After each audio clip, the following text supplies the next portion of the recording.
Welcome to another episode of the Market Makers in Middle East and Africa podcast. I am your host Abrar Hussain. Today I speak to George Yacoub, Group Chief Information Officer at Burjeel Holdings. George, welcome to the podcast. Thank you very much for having. Pleasure to be here.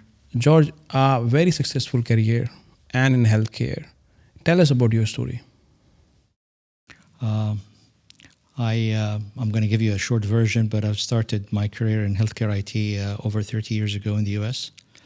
I came to the country in 2010 through some relationships with some of the leading hospital operators to work in Abu Dhabi.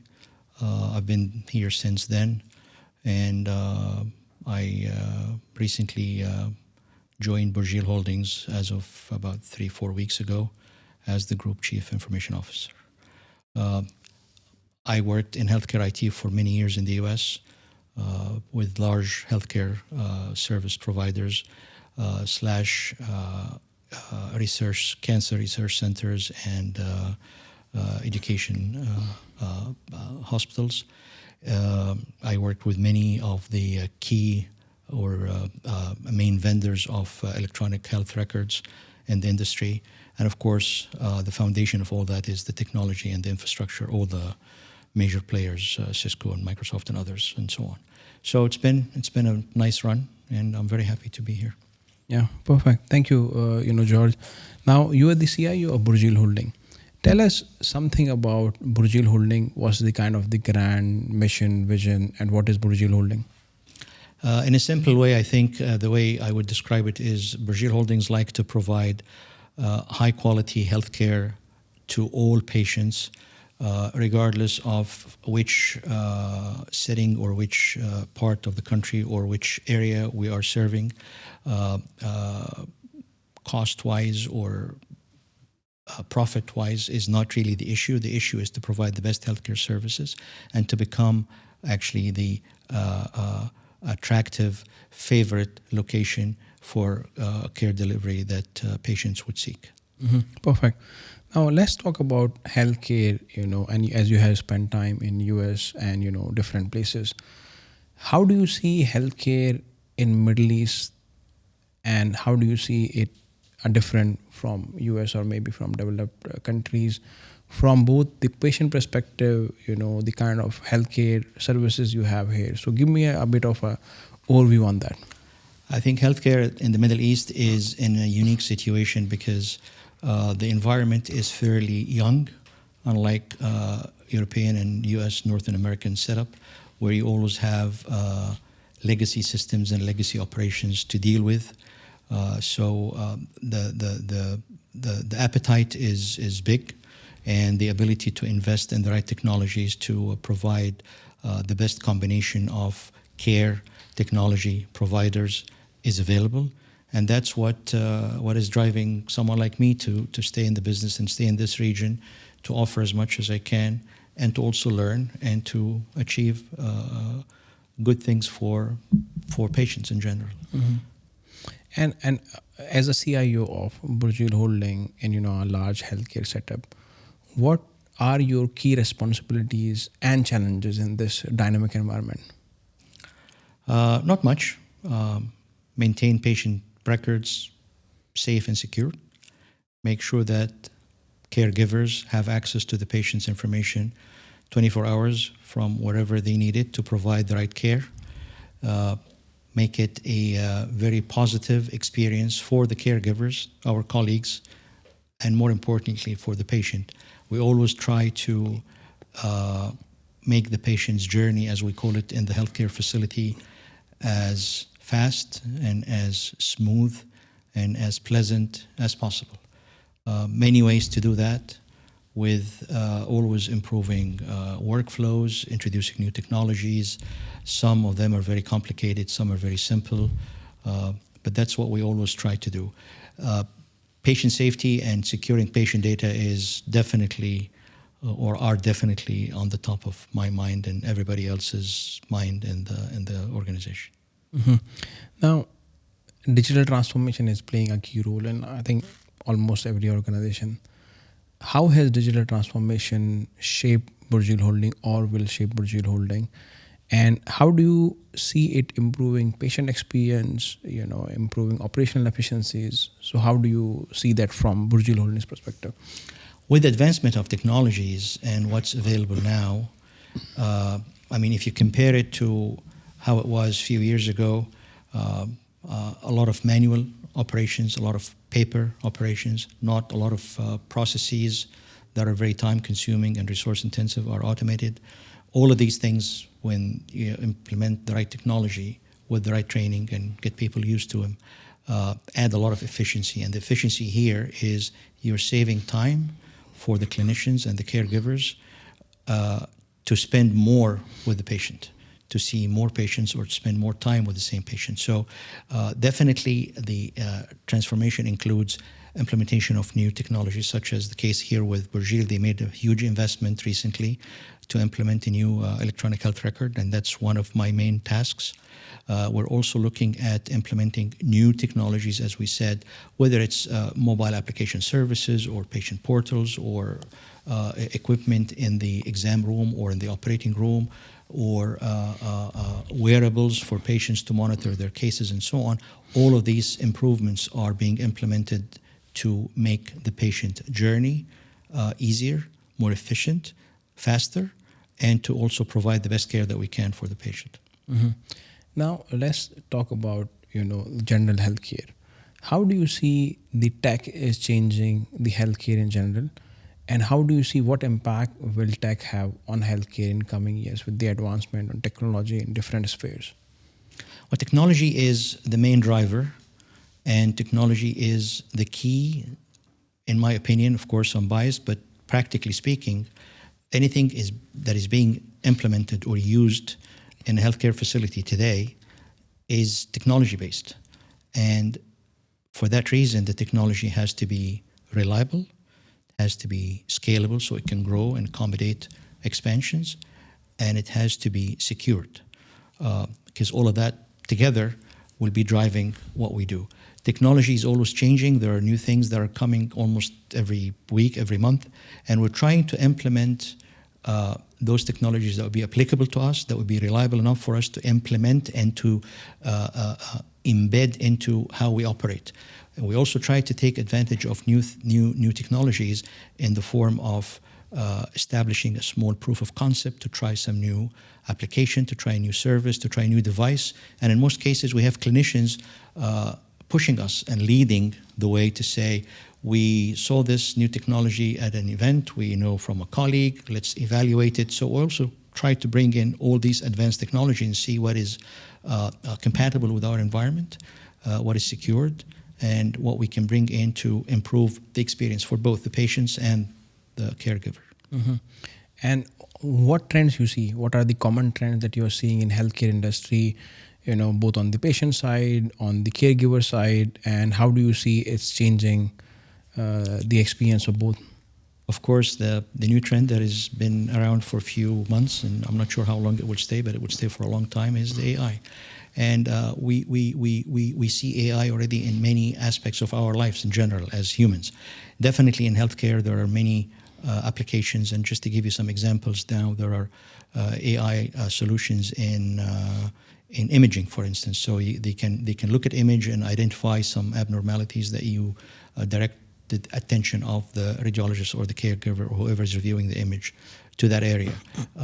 They can highlight it very clearly, and they can tell you the difference in multiple images over history for the same patient, or they compare it to other patients. We also started to think about AI to predict in a case of particular patient with certain signs or markers, how would this patient do with this particular illness next month or next year? And maybe we can identify patients from their medical history based on certain labs or blood results, tests, imaging, and predict that they may have a certain illness in the future, even though they may not have it today. So that's part of what AI is helping us do, and this is significant. If you can predict that with some high level of certainty, definitely it's a big benefit for the patient. it's also, from a cost point of view, you're predicting, so you're doing whatever you can do in advance, proactively, to prevent the patient from getting that illness, and that definitely reduces the cost of healthcare for everybody. So AI is definitely here. It will have a bigger role as we move forward, and we need to be smart into how to implement it. AI, I believe that will definitely have a very positive impact in healthcare.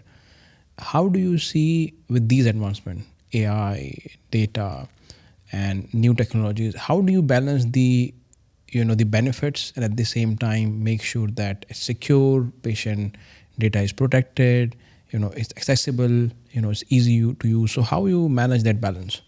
Well, in general, there are regulations and government guidelines that we all have to abide by and be very aware of. But as you just mentioned, AI and data, AI is learning from the available data, and we need to make sure that we try this in a controlled environment first to make sure that the results are really accurate and that they will be helpful and they will lead the caregiver on the right path. And from our technology point of view, we also need to make sure that it's secured, it's solid, it does not give any false positives, and that we can feel comfortable about securing the data in a way that would not expose any patient information to any risk. The combination of AI and data is actually, I think, when I look at the future, is what is going to be one of the key pillars that we'll be focused on, because population health is big and we can benefit from it, and with the addition of AI to it, I think it would lead to many advancements in prediction and proactively treating patients and so on. I mean, it's a very interesting point. Do you see that maybe AI or new technologies can predict the new pandemics and new diseases? As you said, population health can be a very significant benefit, in healthcare. I wouldn't be surprised if that's the case, because if you look at population health for a community like in the GCC area specifically, you have certain weather conditions, you have certain cultural habits, you have certain eating habits, you have certain foods that people are accustomed to, and with the accumulation of patient data and results of labs and tests and so on, AI can tell you that if you continue on this path, maybe this patient, based on these blood results in the past 2 years, may be becoming a diabetic patient or something like that. So with some smart clinicians working with us to point us to what to look for, I think we can possibly predict future pandemics. George, one of the thing that you mentioned, and I can sense it, that data is very important, right, in healthcare. Patient data, the history, and then the more data you have is more beneficial. And we have seen this, concepts like in open banking, where data is accessible to different banks. It can be shared easily. How do you see this in healthcare? And do you see that we can reach to a certain stage where there can be a data platform managed by government or by private entities, and it can be shared seamlessly between hospitals? So I today go to one hospital, then next time I go to another hospital, they can see my data and my history in a seamless way. I think it's the crown jewel. It's very key to what we do, and it's critical for the caregiver to have access to the full history of the patient, which is basically data, to be able to identify the illness and develop a treatment plan. So all healthcare providers are accumulating patient data. In our case, we're trying to implement this electronic health record where you would have only one medical record as a patient, regardless of which one of our facilities you go to. So you don't have to repeat tests, you don't have to re-explain your history. The caregiver can look at it. And if you look at the same concept across the country, in a case of an emergency, if you're in a different area and you don't have access to any of the facilities that you're used to, and you have to go to a different healthcare provider, that caregiver needs access to your history. So at the government level, there is what is called health information exchange that allows patient records to be exchanged to provide the basic demographics and the basic information that a caregiver would need to be able to assess the case and provide the right treatment. Again, it's data. It's happening today. It's available in Abu Dhabi. And it's a key advantage to the patient who is receiving the service. It speeds up the process and it ensures that patient safety is kept in mind in case of drug-to-drug reactions or anything like that. So the caregiver would be on the right path to provide the right treatment plan. Can we do more? Yeah, we can do more, and it could be enhanced further. There's definitely issues with imaging because of the large size of data exchange. The infrastructure is available. It could be expanded. So there are so many improvements that are going on, and this is only about 3 or 4 years old. So as it goes further, I think it would be a lot more advanced in basically providing a better experience for the patient and for the caregiver as well. Perfect. Now, coming to the implementation of technology. So when you implement the technology, there is always kind of the integration of technology, be it with patients or be it with caregivers. How do you manage that part, and how do you manage any pushbacks or any change in the behavior or cultures? How do you implement that? So technology, let's just for simplicity split it into two parts. There are some software solutions or applications, and there are maybe tools and devices that are wearables or that's something that a caregiver would like to use. Compatibility is very important, and meeting standards is also very important. The industry standard for exchanging healthcare data is HL7. Everybody knows it. So any reasonably solid application developer that is developing a new solution for any service would adhere to that standard and would be able to integrate them with our existing systems. So that makes it a little bit easier. There's also what we call interface engines that allows foreign systems from external to our electronic health record to talk to us, so it can exchange data and retain it on the patient record. And then also the same thing goes to the hardware part. So if the patient is wearing a device, we need to collect the data from that device and make it also part of the medical record based on same standards. So it's a whole matrix of technology around us, and it all adds up, and we just need to make sure that it's compatible and it is secured and that we can integrate it and provide the right support. And the benefit ultimately goes to the patient for the new service that we're adding. Now, George, because I can understand, technology is fast moving. And when you have your IT team or tech teams who are kind of managing so many technologies on the caregiver side, patient side, IT side, how do you make sure that they are kind of updated and they are innovative and kind of how do you promote this culture of innovation in your team? As the available technologies become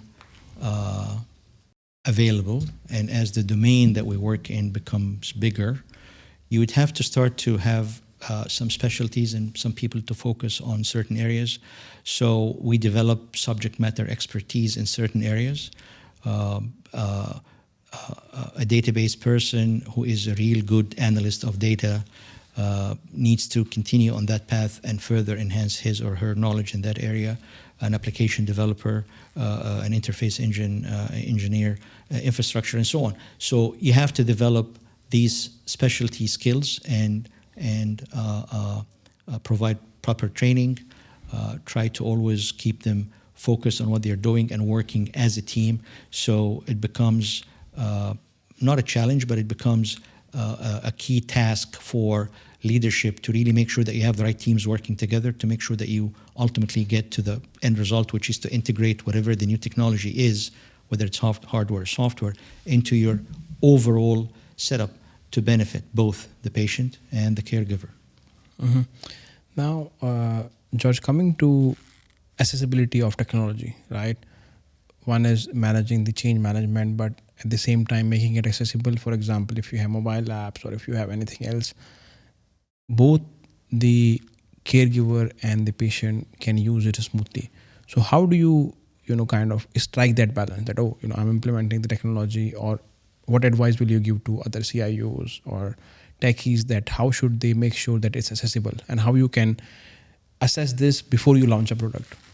The accessibility of the product itself reflects on access to the patients to our facilities. So we always want to have expanded access to our facilities, regardless of where the facilities are and where the patient is. And if you look around, an average person today is carrying 2 phones, if not a couple of phones and a laptop and a tablet, and they're everywhere. So we need to take advantage of that and also think about it from the patient's benefit, from a customer service point of view. You'd like to do your online banking and check out something or transfer money. We want to do the same thing in healthcare. So I want to make booking an appointment as easy as possible. I want to make checking my lab results as easy as possible. I want to make ordering my medication refill as easy as possible. So all these services are available on mobile applications. They're available on patient portals on the internet as well. And you try to eliminate or reduce the need for a patient to physically come to the facility. It's inconvenient. It's a waste of their time. And we don't really want to keep the facilities crowded. So if any of these things could be done remotely, then we'll definitely do them remotely.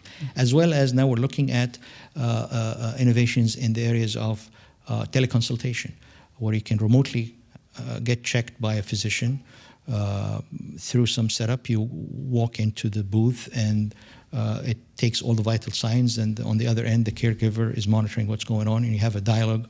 And if there's any need for more checkups or any tests, that could be arranged. But for the typical stomach ache, fever, all these things that really we can eliminate needing the need to go visit a physical facility. John, coming to COVID-19, I think COVID was a big disruption to most industries, but healthcare was at the center of it, right?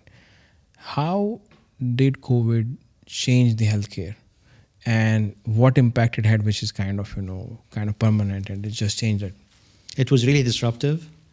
It forced all of us to think of new ways to learn, new ways to invent, new ways to solve a problem and deliver the service within the restrictions that were imposed on everybody by the pandemic.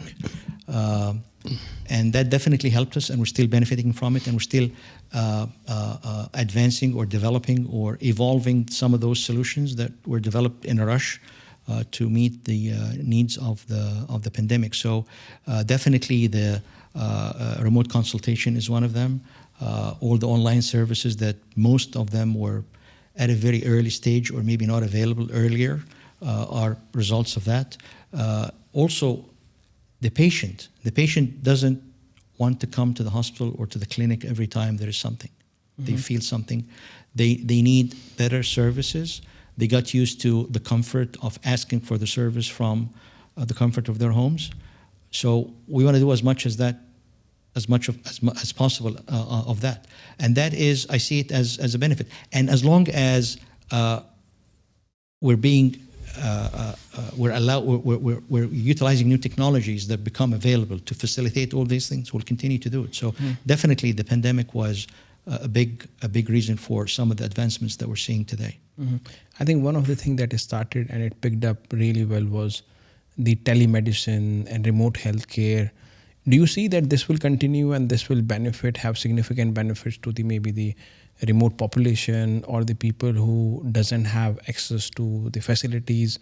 How do you see that trend, continuing or going forward? I think the trend will continue, and as the population in general grows, and you have people working in more remote areas, especially in a country like this where you have a lot of operations in oil and gas in far distance away from the major cities, you will definitely do that. And even within the city, you can have some of these services available at schools. So if a child is not feeling well, the school nurse will check the child and maybe they can connect with a physician. And in some other cases, the specialist is not available at a remote location, but available in the city. So we can have a remote consultation done this way to decide if a physical visit is required or not. If you think about these things, they're very simple. The technology is available. Communications is widely available. Infrastructure is very mature. And I think we all are using them and will continue to use more. I can simply think of solutions like people walking to the emergency room for a simple thing. You don't really need to do that. Even in the emergency room, we can deploy some of these pods where you can walk in, and instead of waiting for 3 or 4 hours because you're not really bleeding or you're not at risk of losing your life, you can go into one of these pods and have this consultation online with someone in the emergency room, but not get into the long wait line, and don't take away availability of the caregivers from someone else that is in urgent need more than you do. So these technologies are available, and I think we should be deploying them and looking for more creative ways and ideas to deploy them as much as we can. Mm-hmm. My one question now, how do you see the CIO office or the role of CIO changing in next decade for healthcare and for any other industry? How it will be different than the current? I think over the years, the role has evolved from a traditional, I want to buy a new computer, or I want to buy a new application that does X, Y, and Z. I think the role is evolving. The role is now into strategic planning. What are the areas that the organization wants to focus on? Which healthcare services we see us leading in, and how we can develop it further. What are the techniques that we can do that? Definitely the cost issue is one of them. One of the main issues for us is convenience and ease of access to the patients.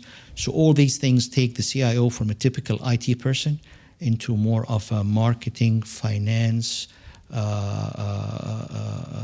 business leader, operational issues, the patient's journey in the hospital or in the clinic from the entry point until they see the physician takes X number of minutes. How can we cut this in half? Mm-hmm. How can we reduce it? How can we make it faster? How can we eliminate some of the services that could be automated and done in advance? So all these things are disruptive, are innovative, are transformational for the workflow in general. So definitely the old IT person doesn't exist anymore and will not be able to survive for the next few years. The CIO is a business leader. The CIO is involved in operations and in decision making at a very strategic level. Mm-hmm. Now my last question, George. What do you enjoy the most in your role, and which keeps you kind of going and keeps you motivated? I enjoy the busy day and the dealing with many people at different levels with different demands. I definitely enjoy interacting with clinicians and caregivers. I even enjoy when I'm walking down the hospital hallways and a patient, not knowing who I am, stops me to ask me a question, and how can I direct and how can I answer. Of course, I stay away from giving medical advice because it's not my area and it's illegal. But really the rewarding part is when you work on something from scratch. It's an idea, it's a project, it's an implementation, and then you see it being deployed and being used, and you see the smile on the caregiver's face or on the patient's face with a sign of satisfaction that this is a good service and this is making my experience better. This is really the rewarding part. Mm-hmm. And that's what I enjoy the most. Yeah, and I think healthcare is an industry which really have a very positive impact on the whole world, on people. So yeah, I think I can understand the passion. But thank you again, George, for coming. Really pleasure to have you and pleasure to talk to you. Thank you for having me.